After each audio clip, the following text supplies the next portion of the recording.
one of the most exciting college football seasons I've seen in a long time. Championship weekend did not disappoint. Clemson getting into the playoff with a 56-yard walk-off, Texas and Georgia going to the first overtime in SEC championship history. Let's take a look at three takeaways or things to watch that I have going into this postseason after the College Football Committee released their 12-team bracket. Welcome back to No Huddle Sports. First thing that I want to look at is what is my most exciting matchup or one I'm most excited to watch in round one, and that's going to be the 8-9 game between Tennessee and Ohio State. I think both teams have a very different brand of football. I think it's the first look we're going to have in this postseason of an SEC and a Big Ten matchup. So I'm excited to see how that all plays out. And I want to see how each team kind of comes into this game. Tennessee is coming off of a good win against Vanderbilt. They knew that they weren't going to be in the SEC championship game, so there's really no disappointment there. They felt confident in their spot, and so I think their mindset is kind of completely settled in, and they were ready to kind of just see where they fell. I think they kind of had a good idea where they would fall based on how they were ranked in last week's playoff rankings. So they were definitely probably more at ease. Ohio State, on the other hand, coming off of their loss to Michigan. They were 3 touchdown favorites at home, and they got absolutely just out physicaled. And Ryan Day once again couldn't beat Michigan. 1-4 against Michigan as Ohio State's head coach. So Ohio State fans aren't happy.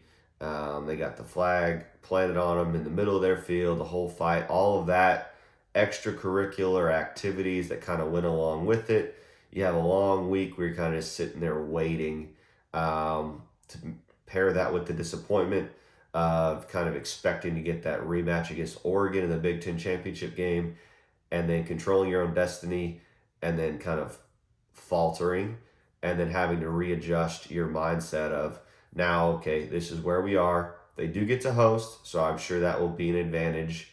Not really sure if weather will play a factor. It does get cold in Tennessee. I think Josh Heupel mentioned that in his little interview at the ESPN reaction show.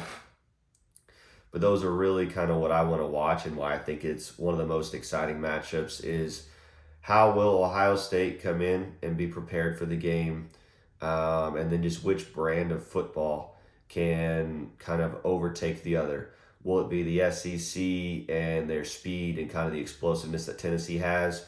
Or will Ohio State's balance of the run and pass, will they be able to kind of cement themselves and kind of own the game? So which brand will be able to establish themselves more in this one? That's one of the things why I think it's the most exciting matchup for me, at least in round one. Second thing I want to look at is who I think has the toughest, and then who I think has potentially the best path through this bracket. So we'll start with the best way through. So I think Georgia has potentially the best way through this bracket. I kind of just, the way Georgia's defense has been playing, I like the way they could stack up against a lot of these teams. I think they're really good against the run. Georgia is. I think Notre Dame runs the ball a lot. Indiana, Penn State, they're going to have to stop the running quarterback that you kind of see in Riley Leonard and Allard in Penn State. But I think they can definitely do that. They did do it against Georgia Tech. They gave up a lot of yards, but it's kind of one of those bend, don't break kind of defenses. And then I think Kirby Smart will be an advantage for the Bulldogs, being one of the few coaches in this bracket that has college football playoff experience. So I think that will he'll be able to get his guys ready. And I think that really gives the Bulldogs an edge. And I like the potential of, if Georgia wins through, that matchup of Boise State and Georgia in the semifinals. I definitely have Georgia in that one.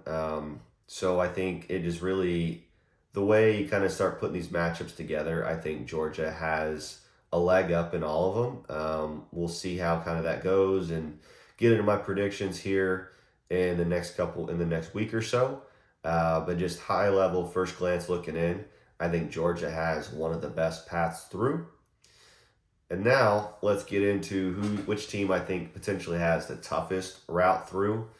You look at the top side of the bracket, right? I think that is where a lot of the more unique challenges sit. You have Arizona State with Cam Scatbo over 200 yards again in the Big 12 championship game. That is a challenge. I think Clemson coming in with a lot of momentum.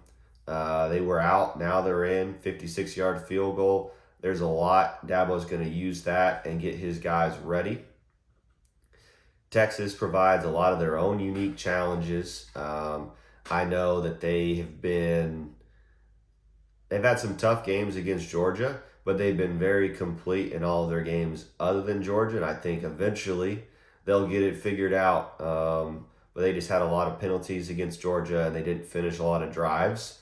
But if you watch that game, they dominated to a certain extent for the greater part of that game. They just didn't finish the way they needed to, and they left the door open for Georgia, and Georgia was able to take advantage and kind of get in and kind of secure the victory in that one. But I think Texas is still one of the more complete teams in the country, but they'll have to prove it here in the postseason. But that is one team that definitely I wouldn't want to have to play in the top side of that bracket. And then their first game is going to be the winner of Tennessee, Ohio State. So they've already played Ohio State once. They beat them by 1 point at home. It was a great game. And so they're either going to have that rematch in the Rose Bowl or they're going to get to play Tennessee. So I think differing brands of football, I'm really kind of excited. I think the top side of the bracket creates more kind of exciting matchups to me, at least. So I think that exciting matchups also, in my opinion, kind of means more tougher matchups. Oregon will have to potentially, to be national champion, potentially play 3 SEC teams with Tennessee, Texas, and then Georgia in the national championship game. So that alone, I think, is just a gauntlet that they're going to have to run through. But not impossible. Oregon is the only undefeated team, and they're number 1 for a reason. So they could be up to the task, and we'll just find out kind of how it all shakes out. But just from a high level looking in, I think Georgia has probably the best path through to the national championship. And Oregon, on the other hand, I think has probably one of the toughest paths through to the national championship. The third thing that I'm most looking forward to is just some of these key matchups or some matchups that you wouldn't normally get to see that now we're getting to see because of the 12-team playoff. You got one scenario where you could see Tennessee-Texas matchup in the semifinals. So a little bit of battle. They haven't had a chance to play as SEC conference opponents yet, but you get to see kind of the battle of who's the real UT. You've got the opportunity you got a Big Ten SEC matchup in round 1, a potential for 2 more in the quarterfinals. That's kind of really the matchups you want to see is both conferences claim that they're the best conference in the country.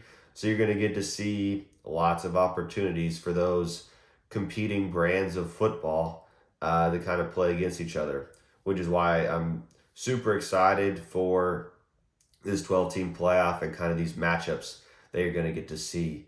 The Clemson-Texas matchup, very interesting. I think the way Clemson got in and maybe Texas' disappointment for how they played or how they finished in the SEC championship game. It was a great game, hard-fought game, but just a lot of penalties and a lot of not finishing drives. And then Clemson is coming in off that high of where they were out. They had to win to get in, and they did. So they have a lot of momentum on their side. I think that'll be a really great game to watch in DKR at 4 o'clock on Saturday. So just a lot of exciting matchups. I'm really kind of just super psyched about how all of it's going to play out. And I'm looking forward to the first game coming up in a couple weeks. Let me know in the comments below which matchups in round one you are most excited to watch. Thanks for tuning in, and I look forward to seeing you in the next one.